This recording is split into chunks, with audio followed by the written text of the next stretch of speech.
Hey, Heaven's Jewels. It's your girl Sierra, the chain breaking Cinderella, your favorite Mary Kate girl, and your favorite Christian freedom life coach. What it do? I know y'all looking at me like, what in the world? Yep, I got some goggles on right now, because I was gonna go to sleep, but I feel like I need to give a word. So it is Thursday. On Tuesday, I did a Bible study on Ezekiel. We started a series talking about restoration, believing God for restoration. And then yesterday, I got LASIK eye surgery. Well, technically, it's not LASIK surgery that I got. I got something called PRK, which is just pretty much like LASIK. It's just a different process and a different type of surgery. Now, I only qualified for this surgery. I only qualified for the PRK because I had scars on my right eye. Right? So LASIK actually, the type of surgery that they do, the healing is faster. And so I wanted that one.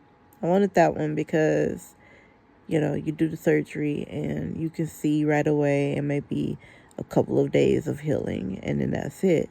Whereas PRK, they do the surgery and your eyesight increases over time.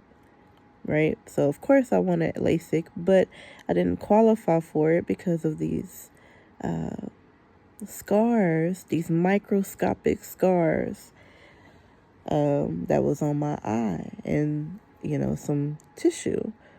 Now, initially, the nurses or the technicians assumed that the scars was from contacts because I've been wearing contacts for years.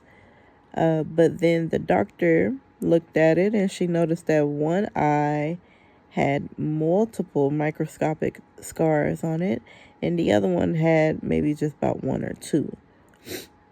So, and she had asked me, as she was giving me my eye exam, she asked me, hey, have you experienced any trauma to this eye? And I was like, no, I don't think so. But right after I told her that, I had thought about when I was in an abusive relationship with my child's father. He had threw a phone at my eye, and I still have a scar on the outside from that trauma. And the Lord just revealed to me that there's still microscopic scars that is there from that trauma, right? So a lot of people think that when you go through trauma that, you should be healed from it within a certain time frame. But healing is a process, right? And ultimately, the beauty about it all is that I didn't want the PRK surgery, but actually it turned out to be better for me because, the profile that I get, because I am in the Army, the profile that I get lasts longer. And yeah, who wants to finish surgery and go straight into a PT test, right? So I would have a little bit more time to prepare for the PT test. So it just turned out best for me, right? So it's like God still blessing me because of the trauma that I've endured a long time ago. Anywho, so with this PRK, what they do is first they use this electric toothbrush type of machine where they exfoliate dead skin cells off of your eye.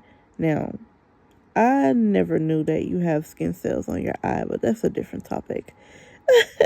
So first they have to remove and exfoliate, slough off what is dead, right? Now listen with your spiritual ears.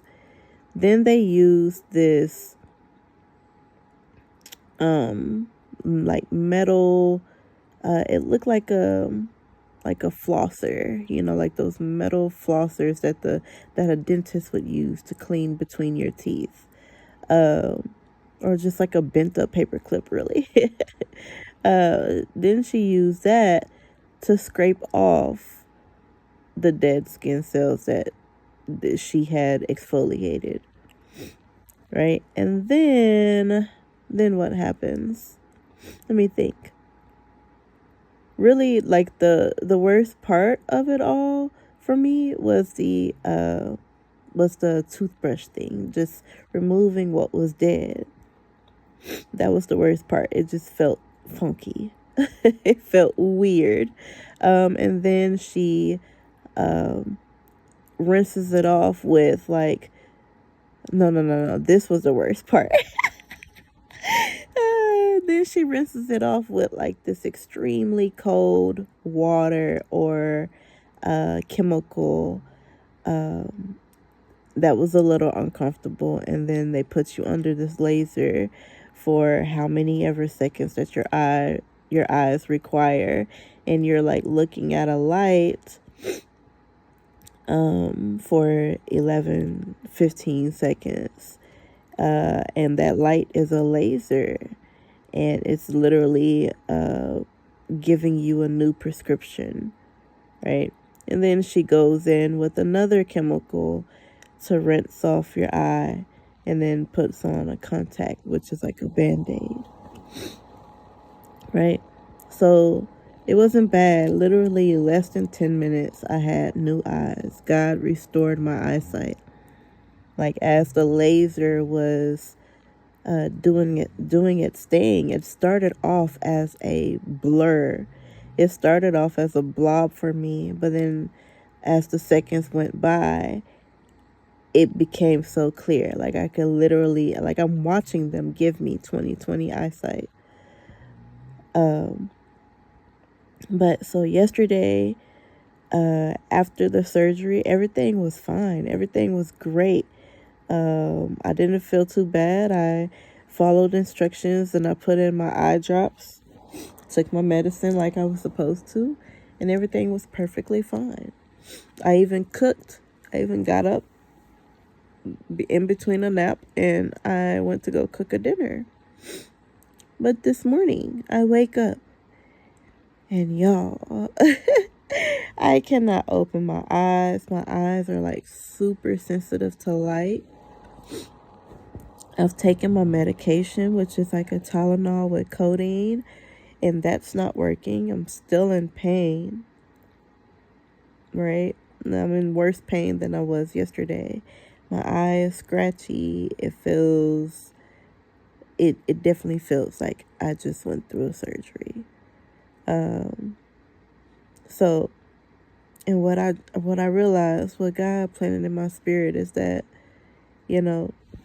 sometimes we think that the surgery is bad, but the healing process is worse. And we don't expect that half of the time. We don't expect that the healing process will be worse. We think that, okay, when God deliver us from that relationship, when God exposes the people that were talking behind our back, when God just takes us through the process of healing from or being delivered, we think that the deliverance is the worst part, right? But it's the healing process. And what's funny is, like, the doctor said that the best thing that I can do is sleep. So expect to sleep over this next week as your eyes are healing, is what I was told. And that's all that I've been doing, really, is sleeping. And I thought that was very profound, because I'm like, you know what? Like, I have been, like, really tired. And so It's as if the Lord is giving me time to rest. And where I was struggling to rest, He's forcing me to rest. And as I rest, my eyes are healing. But when I try to live life, when I try to do things on my own, the pain is worse. That's when I feel the pain. So in this season that God is giving us restoration, the root word of restoration is rest. Isn't that funny? So you can't you can't get restoration without rest. So as the Lord improves your eyesight, so to speak, as He heals you from all of those microscopic scars, as He blesses you for the trauma that you have endured, for all that you have experienced and suffered, all the trials and tribulations that you felt like was setting you back. And as He launches you forward into a new season of restoration, don't forget the main instruction. Don't forget the main ingredient of your healing is to rest. Okay? Yeah, that was the beautiful revelation that I received in this. I will give y'all updates, and y'all pray for me as I pray for y'all. Okay? You're blessed, so go out into the world and be a blessing. Toodles. Love you, oodles and boodles.